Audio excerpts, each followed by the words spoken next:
এই বিষয়ে আরো জানাতে কাকরাইল থেকে যুক্ত হচ্ছেন সুলতান মাহমুদ আরিফ। সুলতান মাহমুদ আরিফ, এই অবস্থান কর্মসূচি কতক্ষণ চলবে এবং প্রধান উপদেষ্টার কার্যালয়ের থেকে কোনো ব্যক্তি কি তাদের সাথে দেখা করেছেন কিনা?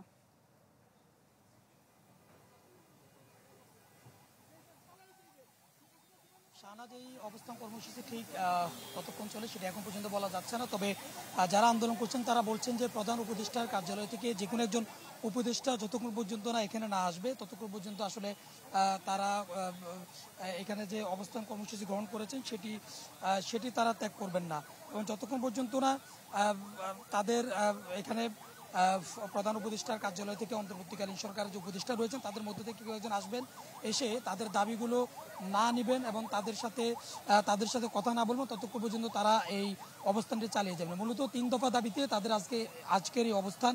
তারা চাচ্ছেন যে ছাত্রলীগকে যেই কারণে নিষিদ্ধ করা হয়েছে ঠিক একই কারণে একই দোষে দোষী আওয়ামী লীগ এবং আওয়ামী লীগকে নিষিদ্ধ করতে হবে। পাশাপাশি তাদের বৈষম্য বিরোধী যে শিক্ষার্থীরা রয়েছে তাদের উপরে বেশ কয়েকদিন ধরে যে গুপ্ত হামলা করা হয়েছে এবং তাদের কয়েকজন নিহত হয়েছেন, তাদের এই বৈষম্য বিরোধী শিক্ষার্থীদের নিরাপত্তায় তাদেরকে অন্তর্বর্তীকালীন সরকারকে কাজ করতে হবে এমন দাবি তারা তুলছেন।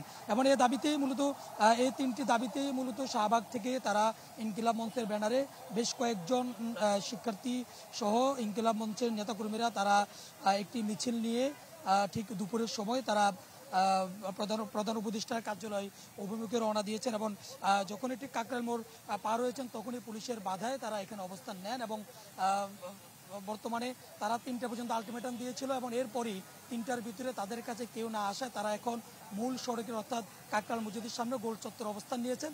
যতক্ষণ পর্যন্ত না দায়িত্বশীল কেউ না আসবে ততক্ষণ পর্যন্ত তারা তাদের এই অবস্থান কর্মসূচি চালিয়ে যাবেন। শাহনাজ।